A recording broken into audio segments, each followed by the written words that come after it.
Good morning, good morning. It's Monica from Life is Art, and this is the Saturday 10 a.m. technique from the Weekend in Whistler online crop.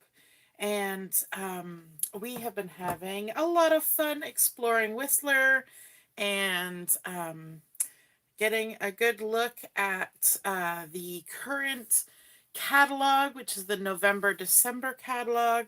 We have been looking also at the featured collection for the month of December, which is the Evergreen collection. And so today we are going to be creating a card and doing some stamping techniques using the Evergreen Cardmaking stamp set that's here on page 20. And we're actually going to be recreating this card from the catalog. I love both of these cards, and I will probably be showing this one some other time during the month. But this one here, I really like, and it's kind of the reason why I bought this stamp set. I don't have a stamp set that has these sorts of evergreen trees and boughs quite like this, and so I was really interested in this one because it's a nice sort of organic, natural looking stamp set. And so let's get started. I'm just waiting for my notification that the video has started so that I can post it on the crop, and it seems to not be coming through because, you know, that's kind of how it goes.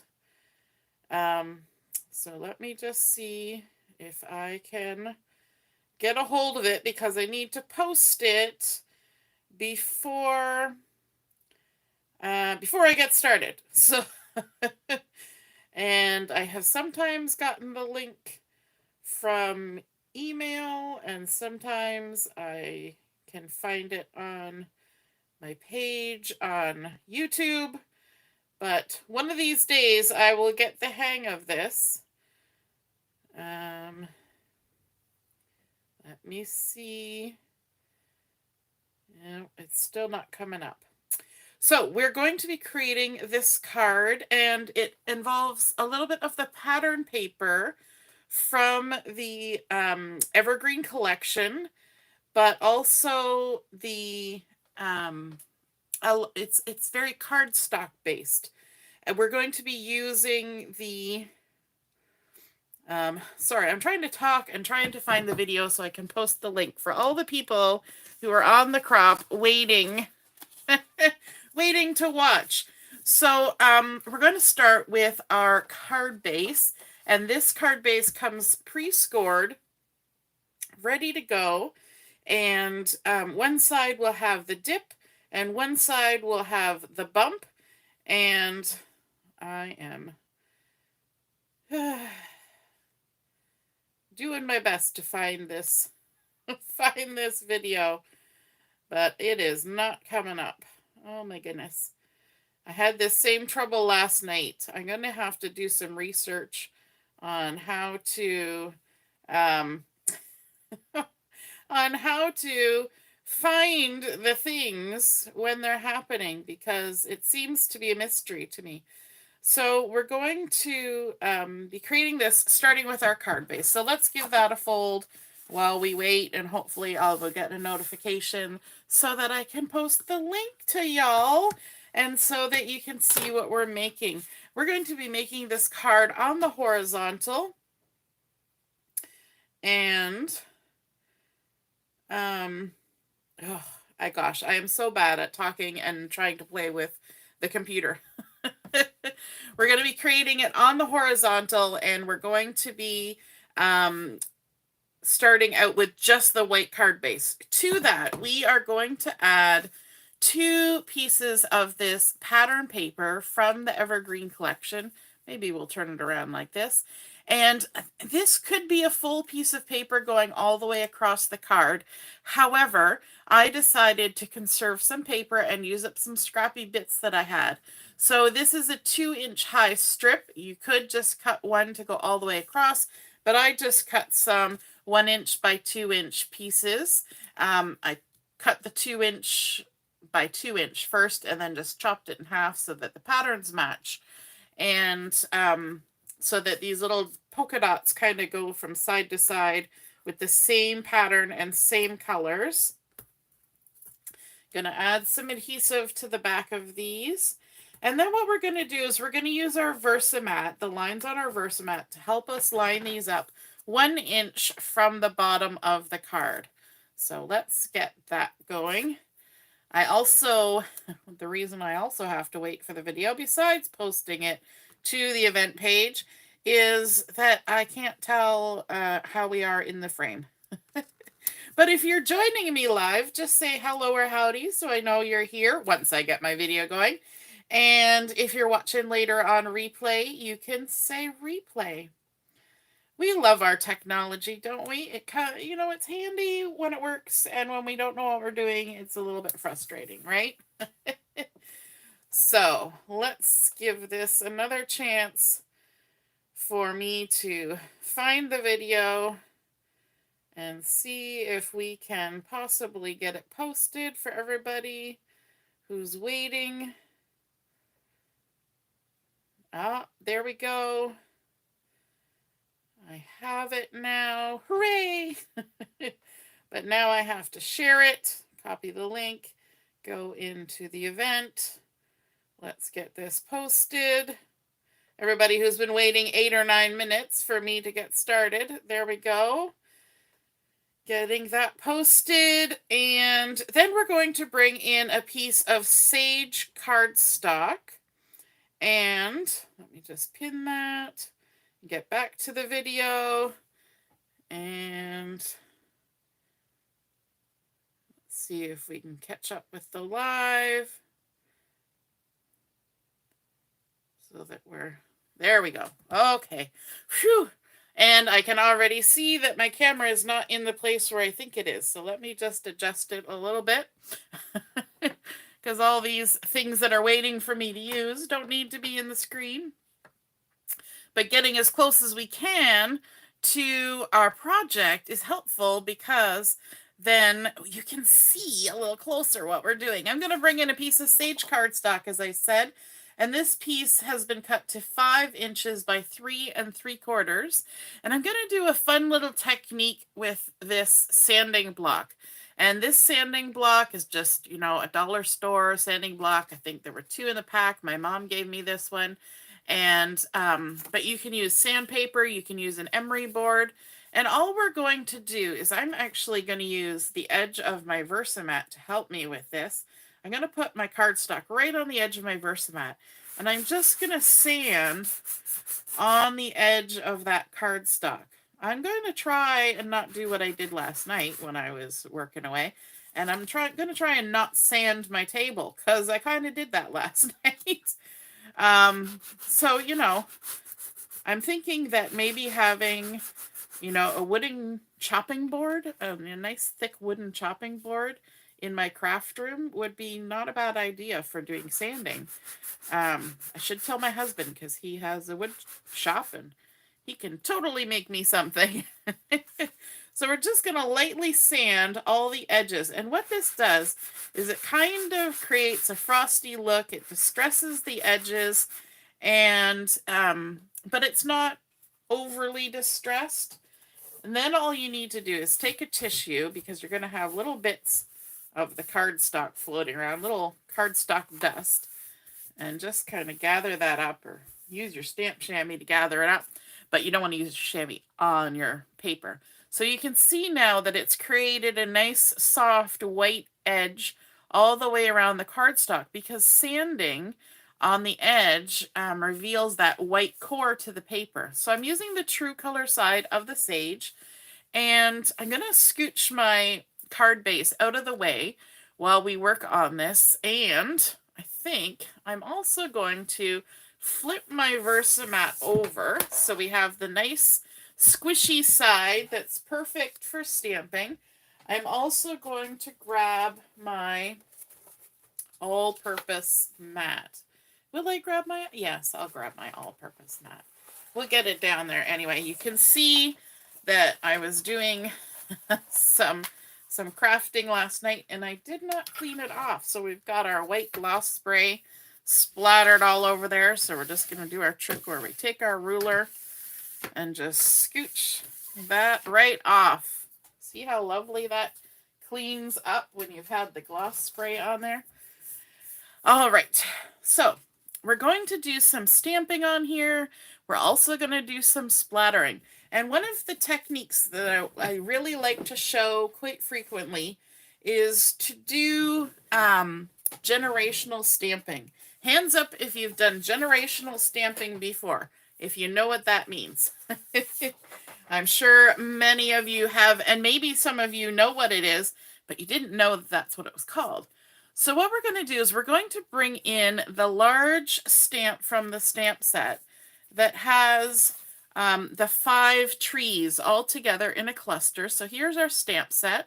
We've got 4 different sentiments on here: season's greetings, good tidings and great cheer, peace and joy, warm winter wishes. Then we have a group of 5 trees, a single tree, a couple boughs or branches, and then a nice little pine cone, and also a little cluster of 3 little berries there. And so lots of choices on this stamp set. So we're going to take our set of 5 trees to begin with. We're going to just season it, make sure it's ready to go. It's a fairly new stamp. Only used it just last night. So, you know, it's new. You got to season it. And we're going to use the pine ink for this project. And we're going to create some different colors with the pine. And the way to do that is generational stamping. So if I ink up my stamp set, on my stamp, on my block, in the pine, like this, and then I come over and I stamp it on my card, and I'm going to come right down to the bottom here on the left side, and I'm just going to stamp that on there, just like this. Stampy, stampy, stampy. That is first generation stamping. Okay, so we stamped it once. Then if I ink this up again, and I'm going to do it this way just because I can. If I ink it up again and I stamp on this cut off piece of paper, this is a 3x3 piece of paper, I'm going to stamp on here again. This is first generation stamping as well. Okay, because we just inked it.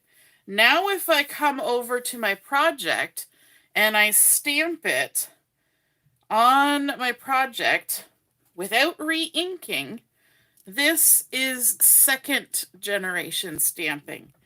Okay, and then if I stamp it again right here, ta-ta-ta-ta, that is third generation stamping. And if I lift this up, can you see the variety of stamped images that we're getting? This is our first generation, second generation, third generation. And it kind of gives you that idea of perspective, of things in fog, of things in the distance.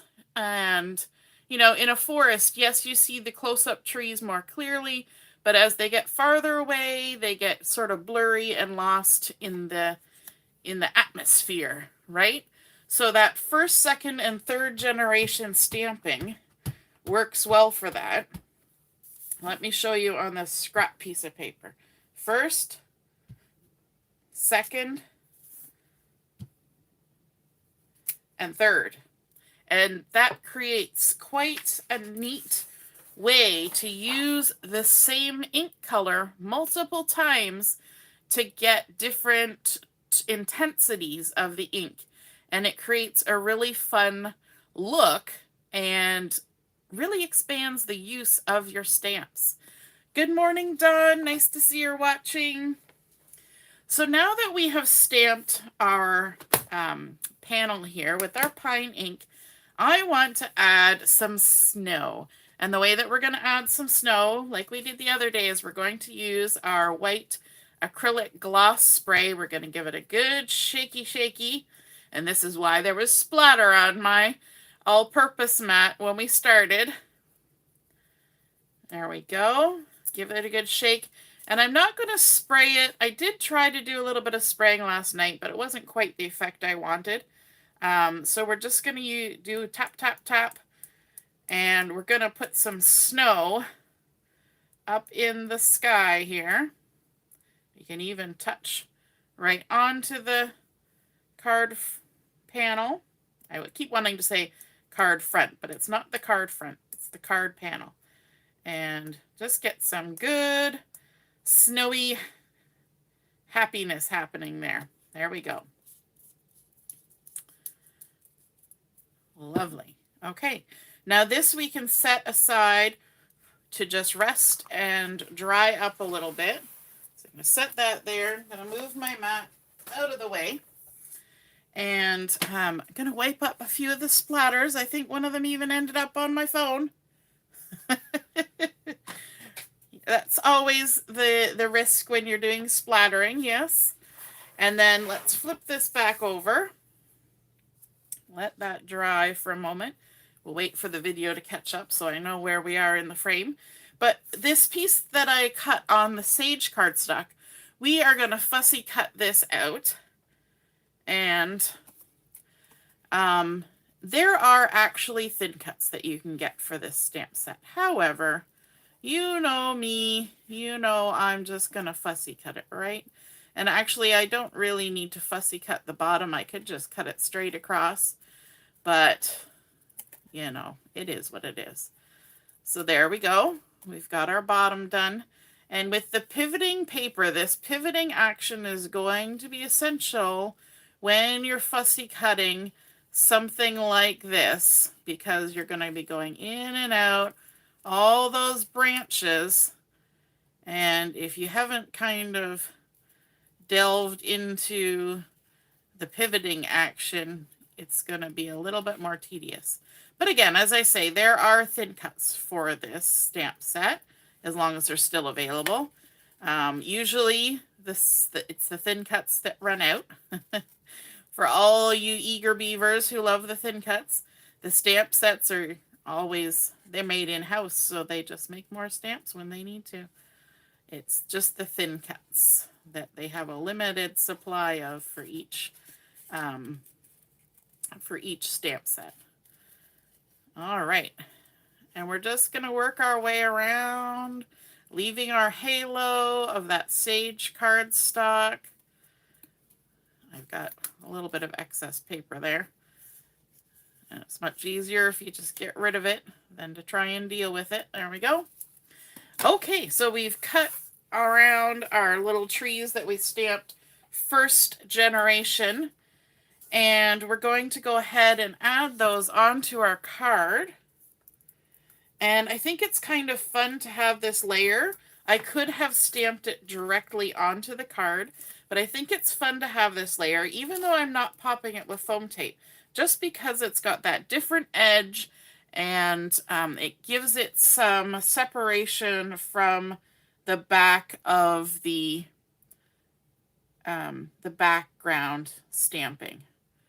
So just kind of determining where I want to put it. I think right about there looks good. Now there's a little bit hanging over. Actually, I didn't put that very straight, did I? Let's see if we can fix that. Let's see if we can just get those tree trunks growing a little straighter. That's better. And then we're going to flip this over and just trim off the part that's overhanging, like that. And if we want to, we can even bring in our sanding block and just sand right on the edge there so that it all matches. Looking good. Now, to build up a little bit more layers, we have a couple pieces of white daisy cardstock, because if you remember from the example that I showed you, there's some snow piled up here. So this one is a 5" by 1.5 inch, and I'm going to tear the part that I'm getting rid of towards myself. So it's going to make a nice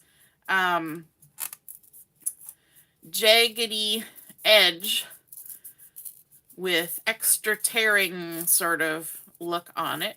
And I'm not going to tear it all evenly. I want to kind of create sort of a natural hill-like texture to my snowbank.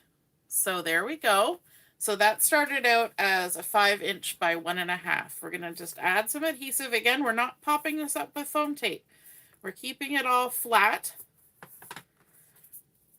But just because it's different textures, it kind of gets that dimension going. I've got a little piece there. There we go. And then we're going to stick this down to the bottom of the card, lining it right up on there. Now this is not the card. This is the panel for the card. And then we have one more piece, and this piece of white daisy is 3 inches by 1 inch, and we're going to do some tearing on this as well. We're going to, again, the part we're going to throw away, we're going to tear towards ourselves. Just like this. And create a nice little snowy escape. And I'm going to actually modify that just a smidgen like that. And what we want to do to give some distinction between this piece and the rest, we're going to add some ink to it. We're going to add some Mink ink. Sounds like a Dr. Seuss rhyme. Some Mink ink, and I've got one of our round sponges, and you can see I have used it for another color. But I quite often use even the cut side. I just kind of take it and roll it around in my hand so I have a nice little spongy bit showing. Dip that in the ink. This is what you do when you don't, you know, scrub off your sponges or have enough sponges for all of your colors. And just ink along that torn edge and a little bit down onto the front of that piece. And that little bit of Mink will help create some dimension and create a little bit of lift. Now, when I put my adhesive on here, I'm not going to go all the way to this edge, and you're going to see why in a minute. I'm not going to stick that on just yet. It's going to sit there, but I need to do some stamping. I need to add my sentiment, and we're going to add good tidings of great cheer to the front of this. I'm going to use my intense black ink. And of course, this is always that moment where you hope that things don't go awry, since you've done all this work already. And let me just bring this in for measuring purposes. I want to line that up right there. Good tidings of great cheer. Lovely. And we're going to use one of the tri-blend markers. This is the gold brown, and we're going to use the mid color of the gold brown just to color in. Let me lift this up so you can see it a little closer. Just to color in the sentiment down here that's sort of an outline as opposed to a solid. And we're just going to add some color there. So just gently, because these are very narrow letters, so you don't want to push hard on your marker. You're just kind of just glancing the tip of your marker through the lines. Try to color in the lines. I'm not very good at that. I always go outside the box. All the way around. And it's going to add just another color to our card. Really, all we've got on here is green and white so far. So this adds sort of a nice organic-y, light yellowy brown color in there. There we go. And then we're going to bring in our card base. And we're going to add some foam tape to the back of our card. And this is the regular 3D foam tape. Let's get some snippets of this going. And this is the only real added dimension that we're adding to our whole card. So we're just going to use the regular foam tape. If I was doing multiple layers, I would try to use that thin foam tape, because it'll create the dimension without adding too much bulk. There we go. And we're going to stick this on, and then we have a little bit more stamping to do. Again, we still have that little extra bit of snow, but we gotta do a bit of work still before we get it all finished. Just taking off the backing. Sometimes it's hard to grab the backings. There we go. Oops. Halfway. Halfway. What are you guys thinking about this stamp set so far? Isn't it super fun? Let's center this on our card front. Just like that. And then we're going to stamp a couple more trees. And this time we're going to stamp the single trees. So we're going to make sure that we've got our stamp seasoned. We're going to grab our pine ink. And for these, I'm going to actually stamp it sideways so that the block is comfortable in my hand. Stamp one. And we're going to do these both in first generation stamping. Stamp two. Could even wash off our stamp when we're done stamping. We could do that.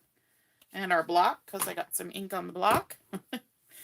And then we're going to bring in our scissors and we're going to do some more fussy cutting. But again, you could get the thin cuts for this set. Just doing a little rough chop here first. And then we're going to go around our tree.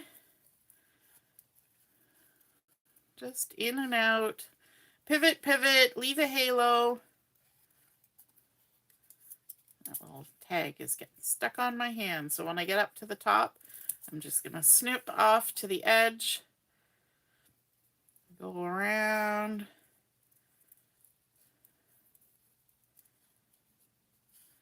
and all the way down the other side.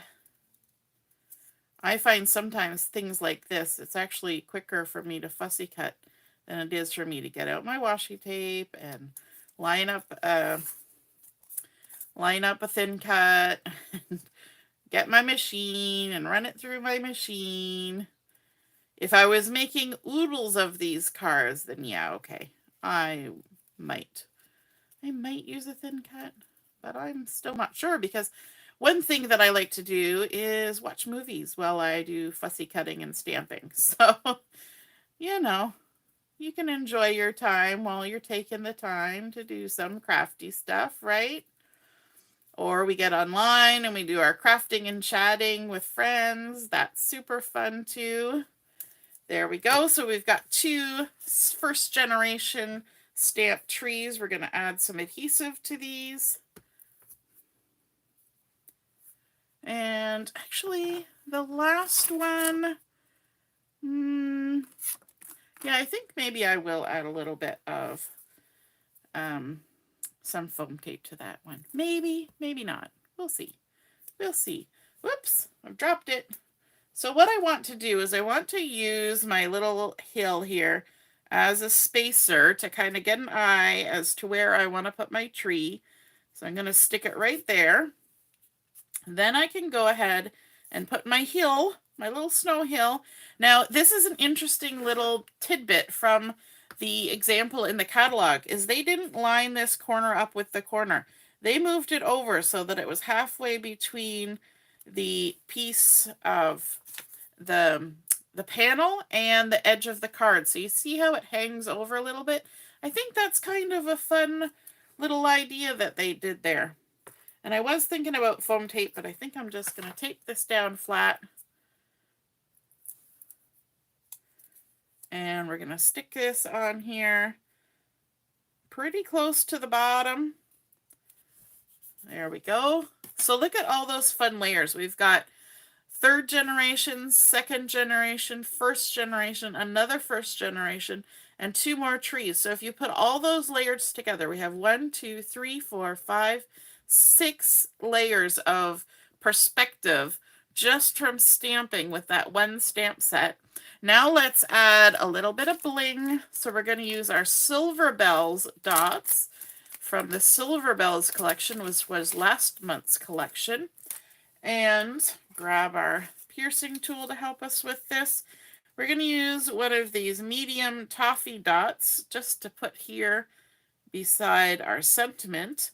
And then we're going to use some of these white Silver Bells dots just to kind of bolster up what's happening up in the sky here with all of these snowflakes. Now, on the original image, there were a lot of these stuck on the card. And I don't know about you, but I try to I try to be conservative with my embellishments sometimes because, they're not made on trees. And so I like to kind of think about how many I'm using. So I'm not going to put as many as they did in the catalog. They had quite a few, but I think that gives a nice little effect. Those white ones especially are sort of iridescent, a little bit sparkly, and really pretty on there, along with those white acrylic gloss spray. So we have our card base that we started out, just our plain white pre-scored card base.